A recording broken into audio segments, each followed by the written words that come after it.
10 o'clock, or just 9:30, 3 inches from the left edge of plate. Awesome. Got him! No. Might just back it up, eh? Yep, good plan.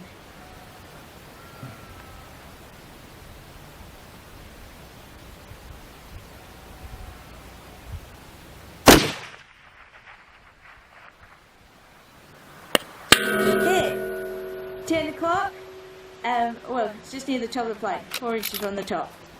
Got him again. Okay, well, that's sort of backed up, isn't it? Sure is, mate. That was us using our 308, shooting out at a mile. And although that wasn't a first shot hit, we were right in the brackets of a first shot hit. Out there, those conditions, we're shooting over 2 separate valleys, and we're always going to struggle with reading our wind exactly. Sometimes we'll get it better than other times, but still we're right in the money in our first shots with our data. Now, what I wanted to explain today, I wanted to go through, was how to try and do that. Basically, pick up your first shot rate, get it to where it's a lot better, and that's at all distances, but it becomes a lot more involved and a lot more needed to get very, very close on your first shot at extreme ranges. For people who've shot at extreme ranges, they already know that sometimes you can have what you think's the right data, you shoot out there, you're talking 2,000 or 2,500 or 1 mile or 3 miles. Once you get to a certain point, there is where a little bit of inaccuracy in your data can mean that you can't even see your impacts. Lots of conditions involved, but today what I want to go through essentially is how to get that sort of stuff, and how to do what I've mentioned before, is tweak the data in your ballistic apps, so in your ballistic algorithms, or whether it's on your phone, whether it's on a PDA, whether it's on a computer, however it is, essentially where you tweak the data to make sure that it works perfectly. Now I'll just reiterate on that score. A lot of people think that using data in a modern app, whether it's the AE Ballistics, whether it's the Shooter, whether it's the Istrolock, there's a lot of different apps and a lot of very good apps out there, but a lot of people think the best way to make that most accurate is to measure their muzzle velocity perfectly, use the correct data, corrected data in the way of ballistic coefficients on bullets, and you're going to get perfect all the time. The truth is, what I've found is that isn't necessarily the case. Those apps are very good. The algorithms are getting better and better. The guys are always refining them. They're always lifting them up. They're putting more data in. They are upgrading bits and pieces to make them better. But my thoughts on how to use that process is not to go specifically, or not to trust specifically the simple ingredients, but to actually use all the benefits of those algorithms by trimming them. And that is largely, sometimes it's changing your ballistic coefficient fraction for once you get extreme ranges. Most times it's just trimming your muzzle velocity to make it suit. Now I'll go through and explain what I'm talking about. Let's start off with, you need data. As I've always explained, you need lots of data. So whether you have, as I used to have, one notebook for all my shooting, or multiple notebooks for multiple rifles, or now we have our own systems where we essentially take out our field log, we fill it out with all the details. So, and that's talking about where we're talking about the wind, the 3 different winds we can read across it. So target wind, mid-range wind, shooter wind, trying to record all that sort of stuff to make sense of it. Humidity, pressure, temperature, altitude, shot angle, the angle of the shot, the azimuth, or essentially your compass direction of your shot, all that sort of stuff, your caliber, your loads, your notes, all the bits and pieces from your combined overall length, the bullet jump, the powder, the grains, the primer, the brass, with plus any notes, any details you've got of what this load is doing, or you're expecting it to do, or you're trying to make it do, all noted, with a matching page that goes through what actually happened. So what your shot was, what was going on with your shot. So there's other things to make reference of what's going over here, and then your calculated bullet drop and your calculated windage. So that is talking about spin, that's talking about spin elevation, that's talking about all things you're expecting with your totals, and then down below that your actual results. those two things there can then tell you how close your data is, and essentially that is the difference you're looking for. But when I sit down and go to make an adjustment, go to trim things, I go out to do a long shot, I take multiple pages. So that's, you fill out that, that's your shot. In mine, I have a couple of these books. Okay, so we go to this, we go to our 308 page, and you'll see here I've got recorded data for a few shots in the system. But essentially we've gone through, recorded all the data as we spoke about, and then I've also got what we actually ended up with, our actual shot data. So obviously compare with what we're expecting wise and what we actually found, and then notes that make sense of what that day was.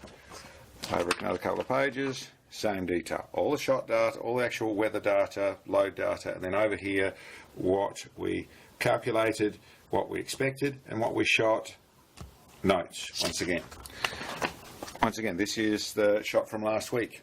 Same details, all the bits and pieces of the load. Then back over here we've got what we expected correction-wise, what we got correction-wise, our notes to go with things. And this is all to put together.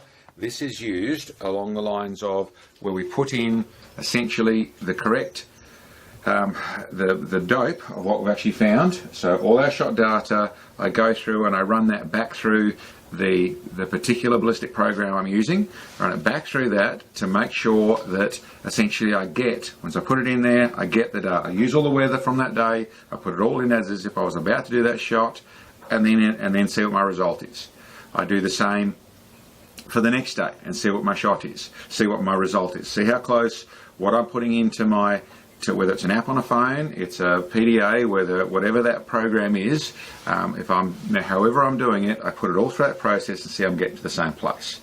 If I find the shot's too high, the shot's too low, whatever it is, the data is incorrect, I'm hoping to see a trend in that side of things that then I can adjust it and move it. So largely I'll be talking about moving the muzzle velocity and moving it to make it suit. So then I'm adjusting to my dope. And in that form, I'm really adjusting, fine-tuning things to make sure that that app is going to work with what the real data I'm getting out of my rifle is. Now there's other details involved. Sometimes when you go to extreme ranges, you'll find that your ballistic coefficient that you've got that is the proper one that is told, is written down, is documented, all the rest of it, but actually changing that can suit sometimes an extreme long range. Fair bit of figuring about, fair bit of data you got to get to that point, but it can also help you in that place. Keep in mind, this is all in relevance to the fact that you are using and you are going through, as you'll see on all this data. I always have calculated Coriolis and I always have calculated spin. Now the reason for those things, I've said previously, Coriolis is basically just simply about getting a first shot hit in one sense. In another sense, it is about making sure that your data makes sense. As long as you make sure your calculations are allowing for Coriolis. So you're shooting in opposite direction, you have to have factored them in. I try not to trust the app to do everything. I want to see the clean data and then I want to make sense of the Coriolis myself. Now when you're using an app like Ballistic AE, you'll find that it does allow for that and it's all there.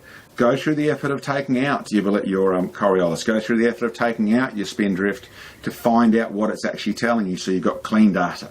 But it is a case of that's where those figures are very, very important for trying to tune that app or tune that algorithm to make it work perfectly.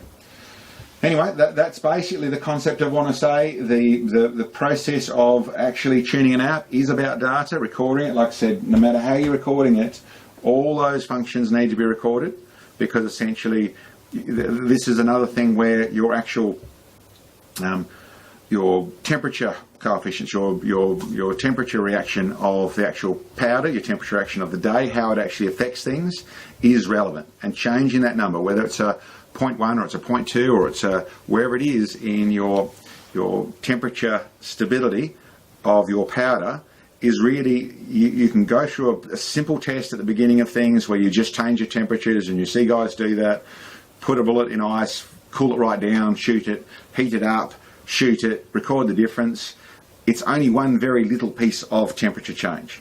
Temperature changes air density, temperature changes the ambient temperature of the rifle, how fast and cool, how fast the barrel cools back down. There's lots of things that change. If you record it all the time, the more you record, the more you'll see trends and things, the more you'll be able to understand things. And the truth I've actually found is that my data from the last 3 shoots, what I'm doing here, is only a small piece of the picture. When I start to try and figure out, okay, I've got a little change, and I'm trying to find that change, the more data, the more history I've got, the more I can look at things and I can start to see trends. So you start to look at, okay, well, that was this day, you've got recorded what you did, you've got recorded, you should be putting down to a degree what sort of shot count you were doing, where your temperature was, all that sort of stuff. The more notes you put in, the more at the end of the day you'll figure out. And when I say the end of the day, I'm talking about that can be in 4 years' time, where you can go back to data and go, oh, look, there's a trend I didn't see then, but now I'm looking for it and I can actually see it in my data. So anyway, that's essentially, like I said, whether it's a single notebook, lots of notebooks, log systems, all sorts of stuff. We obviously have our own log system, but any one of those details, the more data you get, as long as you're analysing it, as long as you're making sense of it, as long as you're using it, as I said, every time I go out for an ELR shoot, I will go back through data and make sure that what I'm going to punch in is going to come out with a number that I'm really expecting to get very, very close, and that's out of, essentially at that stage, ignoring all the information of simply what I've recorded in the way of muzzle velocity and really going what I've recorded in the way of previous hits. Dope. Data of previous engagement is how I can fine-tune to get as close as I can, if not get a first shot hit.